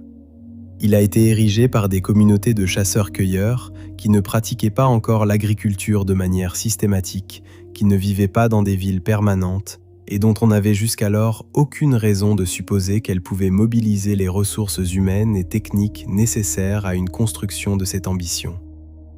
Göbekli Tepe a démontré, de manière irréfutable, que la complexité rituelle, architecturale et symbolique peut précéder de très loin la complexité urbaine et étatique dans l'évolution des sociétés humaines. La leçon de Göbekli Tepe est fondamentale pour notre sujet. Elle signifie que l'argument de Lehner, l'absence de civilisation archéologiquement documentée suffisamment avancée pour avoir sculpté le Sphinx avant 7000 ans avant notre ère, n'est pas aussi solide qu'il y paraît. Elle signifie que des sociétés dont nous ne connaissons pas encore l'existence, ou dont nous n'avons trouvé que des traces fragmentaires, peuvent avoir été capables de réalisations monumentales que nous leur aurions refusées a priori sur la base de nos modèles de développement culturel. Le problème n'est pas que de telles sociétés sont impossibles. Göbekli Tepe prouve qu'elles sont possibles, et même réelles. Le problème est que nous ne les avons pas encore trouvées en Afrique du Nord pour cette période spécifique. Mais ne pas les avoir trouvées n'est pas la même chose que démontrer qu'elles n'ont pas existé. Imaginez l'étendue de ce que les archéologues n'ont pas fouillé. Le plateau de Gizeh lui-même n'a été exploré que partiellement, avec des techniques qui ont considérablement évolué depuis les grandes expéditions du XIXe siècle. Les zones de sable autour du complexe, les couches sédimentaires sous le niveau de la roche taillée, les espaces entre les monuments connus, tout cela représente un volume de terrain dont la prospection systématique avec les outils de l'archéologie moderne, radar géophysique, tomographie sismique, analyse spectrale par satellite, n'a été tentée que de manière limitée et partielle. Et au-delà de Gizeh, la région qui correspond au Sahara vert de la période humide africaine s'étend sur des millions de kilomètres carrés de territoire qui n'a fait l'objet que d'une couverture archéologique extrêmement clairsemée. Des sites comme Nabta Playa, dans le désert occidental égyptien, ont montré que des communautés néolithiques complexes, dotées d'une astronomie sophistiquée et de structures cérémonielles organisées, vivaient dans cette région entre 9000 et 6000 ans avant notre ère. Nabta Playa n'est pas le Sphinx, mais Nabta Playa démontre que la région était habitée par des sociétés plus complexes qu'on ne le supposait, à une période qui coïncide avec la fenêtre temporelle suggérée par la géologie du Sphinx. Ce que l'hypothèse d'une haute antiquité du Sphinx implique n'est donc pas nécessairement l'existence d'une grande civilisation perdue dotée de technologies avancées et de villes disparues sous les sables. Elle peut impliquer quelque chose de bien plus simple et de bien plus compatible avec ce que nous savons de l'histoire humaine de cette époque. Une société de plusieurs milliers d'individus, organisée autour d'un centre rituel ou religieux puissant, disposant d'une connaissance empirique du travail de la pierre, développée sur des générations, et mobilisant ses forces collectives pour une réalisation monumentale unique dont la signification symbolique ou cosmologique nous échappe encore complètement. C'est un scénario modeste comparé aux fantasmes de civilisations atlantéennes, mais c'est un scénario plausible, cohérent avec les données disponibles et avec ce que Göbekli Tepe nous a appris sur les capacités des sociétés préurbaines. Souvenez-vous de ce nom, Nabta Playa. Et souvenez-vous de ce principe, l'absence de preuve n'est pas une preuve d'absence, surtout dans une région aussi vaste et aussi peu fouillée que le Sahara nord-oriental. Ce que l'archéologie a trouvé jusqu'à présent est le résultat de ce que l'archéologie a cherché, dans les endroits où elle a cherché, avec les outils dont elle disposait. À mesure que ces outils s'affinent, que les prospections s'étendent et que les modèles de développement culturel intègrent les leçons de sites comme Göbekli Tepe, la carte de l'humanité préhistorique se réécrit. Et dans cette réécriture en cours, il reste de la place pour des découvertes qui bouleverseront une fois encore ce que nous croyons savoir sur les origines de la complexité humaine. Le Sphinx attend. Il a le temps. Il l'a toujours eu. En 1991, la même année où Robert Schoch présentait ses premières conclusions géologiques à San Diego, une équipe de chercheurs équipés de matériel de prospection sismique obtenait l'autorisation de mener une campagne de mesure autour et sous le corps du Sphinx. Ces chercheurs n'utilisaient pas des pelles ni des pinceaux. Ils envoyaient des ondes sismiques dans le sol et analysaient la façon dont ces ondes se réfléchissaient sur les différentes couches géologiques en profondeur, une technique couramment utilisée dans l'industrie pétrolière et dans la recherche géophysique pour cartographier ce qui se trouve sous la surface, sans creuser. Leurs instruments étaient précis, leurs protocoles rigoureux et leurs résultats, publiés dans des revues académiques, allaient ajouter une nouvelle couche de complexité à un dossier déjà considérablement chargé. Ce qu'ils trouvèrent sous le Sphinx n'était pas ce que la géologie du plateau aurait dû produire si le sous-sol était homogène et intact. Les données sismiques révélèrent plusieurs anomalies dans la roche sous le corps du Sphinx et dans les parois du fossé qui l'entoure. Ces anomalies se manifestaient comme des zones de réflexion acoustique différentes de la roche encaissante, suggérant la présence de cavités ou d'espaces vides à des profondeurs variant entre 5 et 9 mètres sous la surface sculptée. Plusieurs de ces anomalies étaient localisées sous les pattes avant du Sphinx, d'autres le long des flancs du corps, d'autres encore dans les parois nord et ouest du fossé. L'équipe fut prudente dans ses interprétations. Elle ne parla pas de chambres secrètes ni de salles cachées, mais d'anomalies acoustiques dont la nature exacte, cavités naturelles formées par dissolution du calcaire, espaces artificiellement creusés ou simples variations dans la qualité de la roche, ne pouvaient être déterminées sans une investigation directe par forage ou fouille. Cette prudence était scientifiquement correcte. Elle n'empêcha pas les résultats de faire le tour du monde dans les médias de l'époque, avec des titres autrement plus dramatiques. La question des cavités sous le Sphinx n'est pas une invention des années 90. Elle a une histoire bien plus ancienne, ancrée dans des traditions ésotériques et dans des textes grecs et arabes médiévaux qui évoquent des passages secrets et des salles cachées sous la grande statue de Gizeh. Hérodote, qui visita l'Égypte au 5e siècle avant notre ère, mentionne des passages souterrains sous le plateau de Gizeh, bien qu'il ne fasse pas référence explicitement au Sphinx dans ce contexte. Des textes arabes du Moyen-Âge, compilés par des érudits qui avaient accès à des sources aujourd'hui perdues, décrivent des chambres sous le Sphinx contenant des trésors, des instruments scientifiques et des archives d'une civilisation antérieure. Ces textes ont longtemps été traités comme des légendes sans valeur documentaire. Mais lorsque les données sismiques de 1991 ont confirmé l'existence d'anomalies acoustiques réelles dans les zones précisément désignées par certaines de ces traditions, la question a changé de statut. Elle n'est plus simplement légendaire, elle est géophysiquement documentée. Imaginez ce que représenterait la découverte d'une chambre artificielle sous le Sphinx, scellée depuis des millénaires, contenant des objets ou des documents datant d'une époque antérieure à la civilisation égyptienne telle que nous la connaissons. Ce serait l'une des découvertes archéologiques les plus importantes de l'histoire humaine, comparable, non, supérieure, à l'ouverture du tombeau de Toutankhamon en 1922. Elle fournirait des preuves directes de l'existence d'une société organisée dans la région à une date bien antérieure à ce que notre chronologie actuelle reconnaît. Elle confirmerait ou infirmerait définitivement les hypothèses géologiques sur l'âge du monument. Et elle ouvrirait des questions sur les origines de la civilisation humaine qui rendraient caduque une grande partie de ce que nous enseignons dans les universités depuis 2 siècles. C'est précisément pour cette raison que certains observateurs, frustrés par l'absence d'investigation directe des anomalies détectées, ont commencé à poser une question inconfortable. Pourquoi ces zones n'ont-elles pas été fouillées ? La réponse officielle des autorités égyptiennes et de la communauté archéologique internationale est à la fois simple et justifiée dans son principe. Fouiller sous le Sphinx est une opération d'une complexité technique extrême qui risque de déstabiliser un monument déjà fragilisé par des siècles d'érosion et par les vibrations générées par les millions de visiteurs et les développements urbains environnants.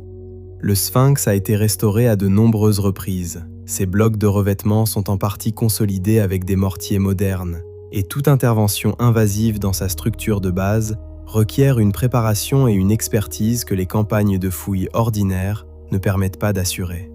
Ces arguments sont réels, ils sont légitimes, mais ils ne répondent pas entièrement à la question, parce que les techniques de prospection non invasive disponibles aujourd'hui, radars géopénétrants, tomographie par muon, analyse hyperspectrale, permettraient d'obtenir une image bien plus précise des anomalies sous-jacentes sans toucher à la roche, et que l'autorisation pour ces campagnes de prospection non invasive a également été limitée de manière qui a surpris plusieurs équipes de recherche internationales. Une campagne de prospection au radar géopénétrant menée à la fin des années 90 par une équipe japonaise de l'université Waseda a confirmé l'existence d'anomalies dans plusieurs zones autour du Sphinx, dont certaines présentaient des formes rectangulaires difficiles à expliquer par la seule géologie naturelle du calcaire. L'équipe japonaise, qui travaillait depuis plusieurs années sur le plateau de Gizeh avec des autorisations officielles, vit ses activités de prospection sous et autour du Sphinx suspendues avant que l'investigation ne soit complète. Les raisons officielles invoquées étaient administratives et techniques. Les chercheurs de l'équipe, dans des déclarations ultérieures, exprimèrent leur étonnement face à cette interruption et leur conviction que les données recueillies méritaient une investigation plus approfondie. Les données brutes de cette campagne n'ont jamais été publiées dans leur intégralité. Ce que nous savons avec certitude se résume à ceci. Les prospections géophysiques menées autour et sous le Sphinx ont détecté des anomalies acoustiques et radars réels, localisées dans des zones spécifiques du sous-sol, dont la nature exacte n'a pas été déterminée par investigation directe. Ces anomalies peuvent être des cavités naturelles formées par dissolution du calcaire dans un contexte hydrogéologique favorable. Et le calcaire du plateau de Gizeh est effectivement sujet à ce type de dissolution en présence d'eau.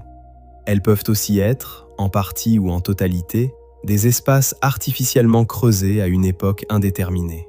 Personne ne le sait.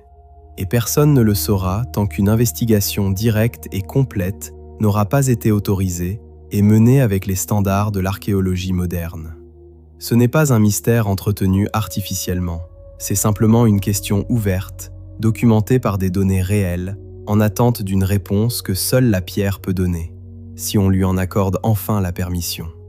Il y a quelque chose de profondément troublant dans le visage du Sphinx que l'on ne ressent pleinement qu'en se tenant à sa hauteur, non pas au pied du monument comme le font la plupart des visiteurs, mais à la hauteur de ses yeux, depuis le plateau qui domine le fossé. Ce visage est abîmé, mutilé, réduit à une esquisse de ce qu'il fut. Le nez a disparu, les lèvres sont érodées, Les pommettes portent les cicatrices d'un temps qui n'a pas été tendre. Et pourtant, malgré tout cela, quelque chose subsiste dans ce visage de pierre qui résiste à l'usure et au silence. Une présence, une intentionnalité figée dans la roche, le sentiment que derrière ces traits aplanis se cache une image originale dont nous ne verrons plus jamais l'intégralité. La question de ce que ce visage représentait vraiment, qui il montrait, quelle forme il avait avant les mutilations et l'érosion, est l'une des plus fascinantes et des moins résolues de toute l'enquête sur le Sphinx. Commençons par le nez, parce que sa disparition a donné naissance à l'une des légendes les plus tenaces de l'histoire du monument. La tradition populaire, relayée pendant des siècles et encore répandue aujourd'hui, attribue la destruction du nez du Sphinx au canonnier de Napoléon Bonaparte, qui l'aurait utilisé comme cible lors de l'expédition d'Égypte de 1798. Cette version est fausse, et elle est documentairement réfutable. Des dessins et gravures réalisés par des voyageurs européens avant l'expédition française, notamment ceux du Danois Frédéric Louis Norden, publiés en 1755, soit 43 ans avant Napoléon, montrent clairement le Sphinx sans nez. La destruction du nez est donc antérieure à la présence française en Égypte d'au moins plusieurs décennies et probablement de plusieurs siècles. Une source arabe médiévale, le chroniqueur Muhammad al-Makrizi, écrivant au XVe siècle, attribue la mutilation à un personnage nommé Saïm al-Dar, un soufi qui aurait attaqué le visage du Sphinx au XIVe siècle pour protester contre les offrandes que lui faisaient les paysans locaux. Cette version, ancrée dans un contexte historique précis et documenté, est aujourd'hui généralement acceptée comme l'explication la plus plausible de la disparition du nez. Mais la question du nez, si importante soit-elle pour l'iconographie du monument, n'est pas la plus révélatrice. La question la plus révélatrice concerne la tête dans son ensemble. Comme nous l'avons évoqué plus tôt dans ce récit, la tête du Sphinx est manifestement disproportionnée par rapport à son corps de lion. Trop petite, trop étroite, avec un cou trop fin pour la masse du corps qu'il surmonte. Cette disproportion n'est pas le fruit d'une maladresse artistique. Les Égyptiens anciens maîtrisaient parfaitement les règles de proportion dans la sculpture monumentale, comme en témoignent les colosses de Ramsès II à Abou Simbel, ou les statues osiriennes des temples de Luxor, où les rapports entre la tête et le corps sont calculés avec une précision mathématique rigoureuse. Si la tête du Sphinx est disproportionnée, c'est qu'elle a été modifiée. Et si elle a été modifiée, il faut se demander quelle était la forme originale qu'elle a remplacée. Plusieurs chercheurs, dont le géologue Robert Schoch, ont avancé l'hypothèse que la tête originale du Sphinx était celle d'un lion, cohérente avec le corps du monument, et qu'elle a été retaillée en tête humaine à une époque ultérieure par un pharaon souhaitant s'approprier le monument en y imprimant ses propres traits. Cette hypothèse a une logique interne séduisante.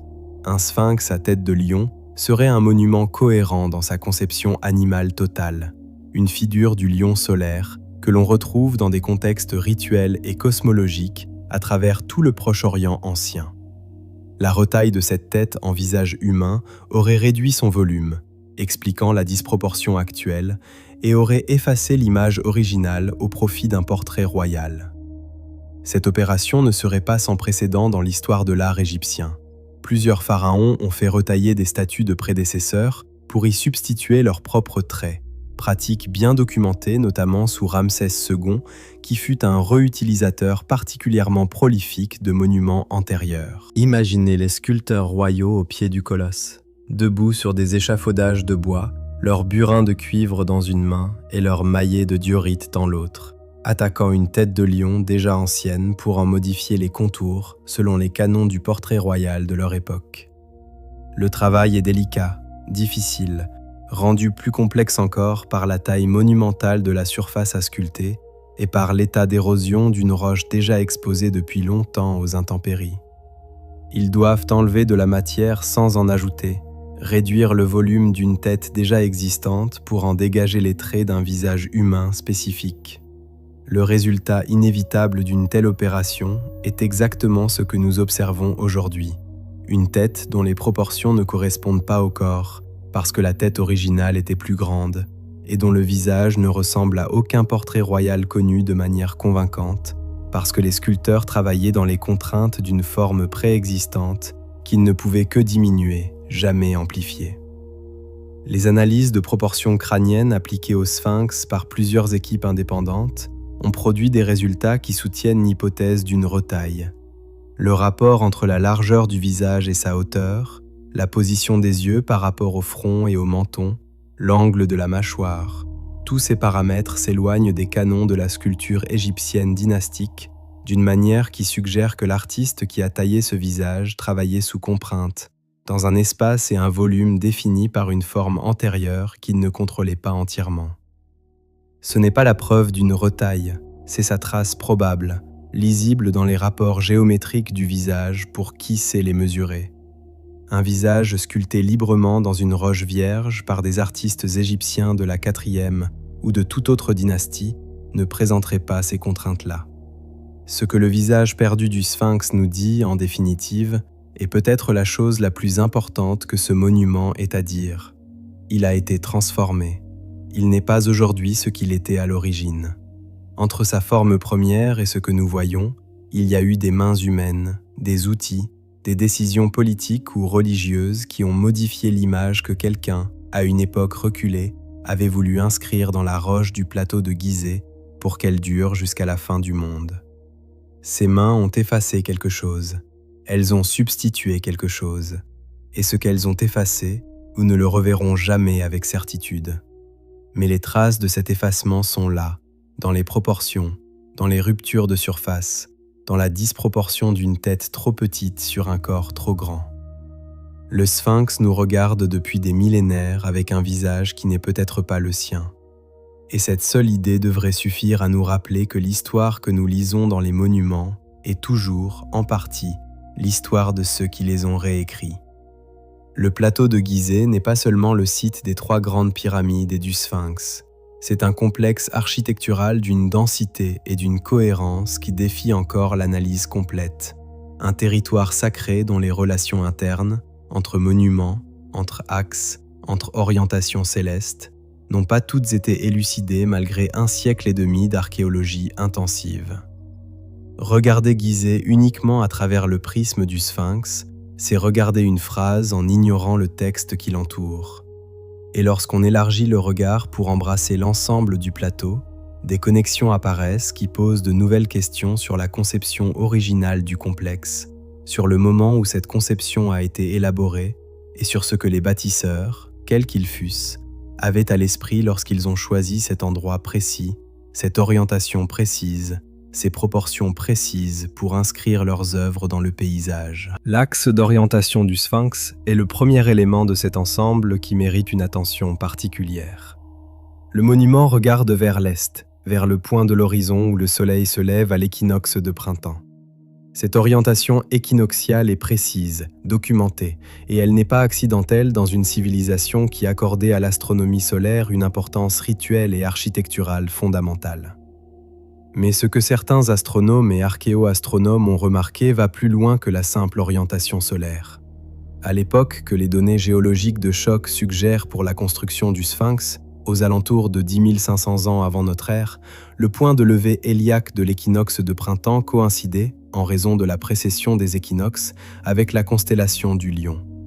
En d'autres termes, un observateur debout derrière le sphinx à l'aube de l'équinoxe de printemps à cette époque aurait vu le soleil se lever directement dans la constellation qui porte le même nom que l'animal représenté par le monument. Cette coïncidence entre la forme du sphinx et la constellation dans laquelle se levait le soleil équinoxial à la date suggérée par la géologie est frappante. Elle ne prouve rien à elle seule, mais elle s'ajoute au faisceau d'indices qui pointent vers une conception du monument antérieure à la 4e dynastie. La théorie de la corrélation d'Orion, développée par le chercheur britannique Robert Bauval à partir de 1983 et publiée en 1994, propose que les 3 pyramides de Gizeh ont été disposées pour reproduire au sol la configuration des 3 étoiles du baudrier d'Orion, telles qu'elles apparaissaient dans le ciel égyptien. Cette théorie a suscité un débat académique considérable et ses implications chronologiques les plus ambitieuses ont été contestées par plusieurs astronomes et égyptologues. Mais son noyau central, le fait que les trois pyramides présentent un alignement non rectiligne qui reproduit fidèlement le léger décalage des trois étoiles du baudrier, est un fait géométrique vérifiable par n'importe qui disposant d'une carte du plateau et d'un atlas céleste. Ce que Bauval a ajouté, en collaboration avec le journaliste et auteur Graham Hancock, c'est l'idée que le Sphinx, orienté vers l'est et regardant vers son homologue céleste au moment de l'équinoxe de printemps vers 10 500 ans avant notre ère, était partie intégrante d'un plan architectural global qui encodait dans la pierre une représentation précise du ciel nocturne d'une époque très reculée. Imaginez les concepteurs de ce complexe, debout sur le plateau dans l'obscurité d'une nuit sans pollution lumineuse, la voûte céleste au-dessus d'eux avec une densité d'étoiles que nous ne pouvons plus percevoir depuis nos villes modernes. Ils regardent vers le sud et voient Orion, la constellation que les Égyptiens associaient au dieu Osiris, avec ses trois étoiles du baudrier légèrement décalées comme trois pyramides sur un plateau désertique. Il regarde vers l'est et voit le lion se lever à l'horizon au moment précis où le soleil va émerger de l'obscurité pour marquer le renouveau du printemps. Est-il concevable qu'ils aient voulu transcrire ce ciel dans la pierre, créer sur terre un miroir de ce qu'ils voyaient en levant les yeux, ancrer pour l'éternité dans la géographie du plateau une image du cosmos à un moment précis de l'histoire astronomique ? C'est une hypothèse cohérente avec ce que nous savons des pratiques rituelles et cosmologiques des civilisations anciennes du monde entier, qui accordaient une importance capitale à la correspondance entre le ciel et la terre. Au-delà des alignements astronomiques, le plateau de Gizeh recèle encore des zones physiques qui n'ont pas été fouillées de manière exhaustive. Des prospections menées par plusieurs équipes indépendantes depuis les années 80 ont détecté, à l'aide de différentes techniques géophysiques, des anomalies sous le sable dans plusieurs secteurs du plateau situés entre les pyramides et à l'est du complexe du Sphinx. Certaines de ces anomalies présentent des formes régulières qui suggèrent des structures artificielles plutôt que des formations géologiques naturelles. L'accès à ces zones pour des fouilles systématiques a été limité par les autorités égyptiennes, qui ont invoqué à la fois la nécessité de préserver l'intégrité du site classé au patrimoine mondial de l'humanité et les contraintes logistiques considérables qu'impliquent des fouilles sous des zones partiellement urbanisées ou fréquentées par des millions de touristes chaque année. Ces contraintes sont réelles. Elles n'empêchent pas de noter que la carte archéologique du plateau de Gizeh est encore loin d'être complète. Une découverte récente mérite d'être mentionnée ici, parce qu'elle illustre parfaitement à quel point le plateau de Gizeh continue de livrer des surprises. En 1993, lors de travaux de réfection d'une route au pied du plateau, des ouvriers ont mis au jour accidentellement l'entrée d'un complexe souterrain qui s'est révélé être une nécropole de travailleurs datant de l'Ancien Empire, avec des tombeaux individuels, des ossements, des outils et des inscriptions, qui ont fourni des informations précieuses sur l'organisation des chantiers de construction des pyramides. Cette découverte, fruit non pas d'une fouille planifiée mais d'un accident de travaux, a transformé notre compréhension de qui bâtissait les pyramides et dans quelles conditions. Elle a aussi rappelé quelque chose d'essentiel. Sous le sable de Gizeh, il y a encore des choses que nous n'avons pas trouvées. Et ce que nous n'avons pas trouvé ne peut pas servir d'argument pour démontrer que cela n'existe pas. Souvenez-vous de tout ce que Gizeh a déjà révélé après des décennies de fouilles, et imaginez ce qu'il reste à révéler dans les zones qui n'ont pas encore été ouvertes. Le plateau est un texte dont nous n'avons déchiffré qu'une partie des pages, et dont certains chapitres sont encore scellés sous des mètres de sable et de calcaire.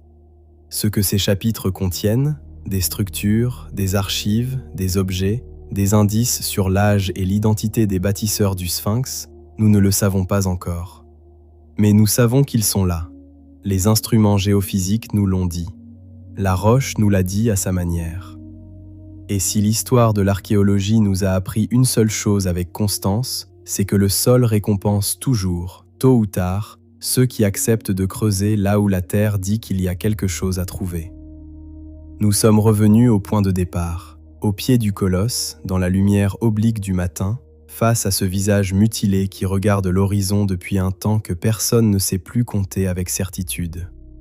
Nous avons traversé la géologie et la paléoclimatologie, nous avons suivi le débat entre disciplines, nous avons lu les stèles et les silences des archives, nous avons mesuré les proportions d'un visage retaillé, et écouter les ondes sismiques résonner dans des cavités que personne n'a encore ouvertes. Et nous arrivons ici, à ce chapitre final, non pas avec des réponses définitives, la pierre ne les a pas encore toutes livrées, mais avec quelque chose de plus précieux, une compréhension claire de ce que nous savons, de ce que nous ignorons, et de ce que la différence entre ces deux états nous dit sur nous-mêmes. Voici ce que nous savons. Les parois du fossé du Sphinx portent des profils d'érosion hydrique documentés par un géologue rigoureux, confirmés par d'autres spécialistes de la discipline, et non réfutés sur le fond par aucune analyse géologique publiée depuis. Les données paléoclimatiques établissent que des précipitations suffisantes pour produire cette érosion n'ont pas existé dans la région depuis au moins 7000 ans. La tête du Sphinx est disproportionnée par rapport à son corps, d'une manière qui suggère une retaille postérieure à la sculpture originale. Le monument ne porte aucune inscription de fondation contemporaine de sa construction, contrairement à tous les grands monuments de la 4e dynastie que nous connaissons. Les textes égyptiens anciens qui font référence au Sphinx utilisent des registres d'ancienneté indéterminés plutôt que les formules dynastiques précises qui caractérisent la commémoration de constructions royales récentes. Des anomalies géophysiques ont été détectées sous et autour du monument par plusieurs équipes indépendantes utilisant des techniques différentes. Chacun de ces faits, pris isolément, peut recevoir une explication dans le cadre de la chronologie officielle. Réunis, ils forment un faisceau qui résiste à l'explication simple. Voici ce que nous ignorons. Nous ne savons pas avec certitude qui a sculpté le Sphinx dans sa forme originale, ni quand précisément cette sculpture a été réalisée. Nous ne savons pas quelle société, organisée de quelle manière, avec quels outils et quelle motivation, a décidé de tailler dans la roche vive du plateau de Gizeh un lion colossal regardant vers l'horizon oriental. Nous ne savons pas ce que les anomalies géophysiques sous le monument contiennent réellement, si elles contiennent quoi que ce soit de non naturel. Nous ne savons pas quel visage portait la tête originale avant sa retaille, ni quel pharaon ou quelle autorité a ordonné cette transformation. Et nous ne savons pas si les réponses à toutes ces questions sont enfouies quelque part sur le plateau, attendant un forage, une fouille ou une prospection que personne n'a encore eu l'autorisation ou les moyens de mener à son terme. Ce que nous ignorons est considérable, mais ce que nous ignorons est au moins aussi important que ce que nous savons, parce que c'est dans cet espace-là que se trouve la prochaine grande découverte de l'archéologie mondiale. Imaginez un instant ce que représente l'existence du Sphinx à l'échelle du temps humain.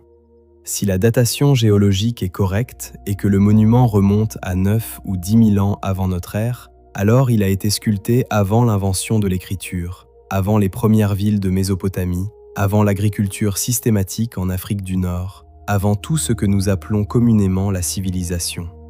Il aurait traversé la fin de la période humide africaine, regardant le Sahara se dessécher progressivement autour de lui sur plusieurs millénaires. Il aurait vu les premières communautés agricoles s'installer dans la vallée du Nil, les premières cités se former, les premiers pharaons unifier l'Égypte sous leur autorité. Il aurait été déjà vieux de plusieurs millénaires lorsque Khéops a décidé de construire sa pyramide à quelques centaines de mètres de lui. Et il aurait regardé, impassible, l'ascension et la chute de l'empire le plus durable que l'humanité ait jamais connu, puis l'arrivée des Grecs, des Romains, des Arabes, des Ottomans, des Français, des Anglais, et enfin les millions de touristes contemporains qui le photographient avec leur téléphone. Aucun autre monument humain connu n'aurait traversé une telle étendue de temps. Aucun autre objet fabriqué de main d'homme n'aurait assisté à autant de chapitres de l'histoire. Mais voici la leçon humaine que le Sphinx porte dans sa roche, indépendamment de la question de son âge. Ce monument nous enseigne que notre connaissance du passé est toujours provisoire. Non pas au sens décourageant du terme, non pas comme un constat de défaite intellectuelle, mais comme un rappel de la nature vivante de la connaissance scientifique, qui avance précisément parce qu'elle accepte d'être remise en question par de nouvelles données venues de directions inattendues. Pendant 1 siècle et demi, un consensus académique solide, bâti par des chercheurs compétents et honnêtes, a dit que le Sphinx avait 4500 ans. Puis un géologue est venu lire la roche avec ses propres outils, et la roche a dit autre chose. Et la science, si elle fonctionne correctement, doit intégrer ce que la roche dit, même si cela dérange, même si cela oblige à reconstruire des pans entiers de l'édifice. C'est exactement ce qui se passe, lentement, inconfortablement, mais inexorablement, autour de la question du Sphinx depuis le début des années 90. Le Sphinx est le gardien d'un seuil.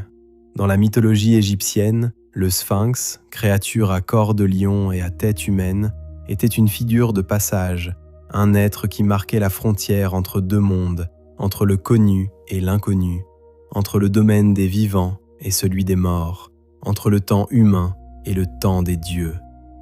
Il posait une question, et celui qui ne savait pas répondre ne pouvait pas passer.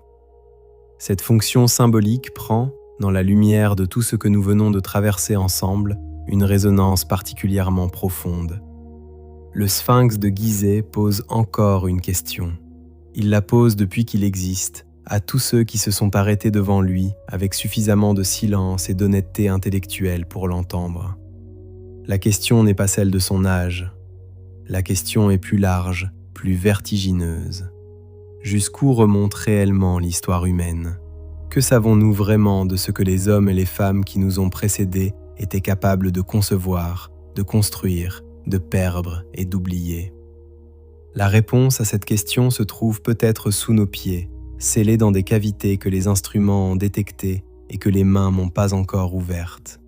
Elle se trouve peut-être dans des sites que les archéologues n'ont pas encore fouillés, dans des couches sédimentaires que personne n'a encore prélevées, dans des données géophysiques que personne n'a encore eu l'autorisation d'acquérir. Elle se trouve dans les décennies à venir, dans les générations de chercheurs qui arriveront sur ce plateau avec des outils que nous ne possédons pas encore et des questions que nous n'avons pas encore appris à formuler. Une chose est certaine, l'histoire de l'humanité est plus longue, plus complexe et plus surprenante que ce que nos manuels ont eu le temps d'écrire jusqu'ici. Et le Sphinx, qui a regardé se lever le soleil sur des millénaires d'histoire humaine que nous n'avons pas encore retrouvées, continuera de regarder vers l'Est, patient et silencieux, jusqu'à ce que nous soyons prêts à entendre ce que la pierre a à dire. Ce que les pyramides cachent encore dans leurs entrailles souterraines, cela, c'est une autre histoire. Une histoire pour une autre nuit.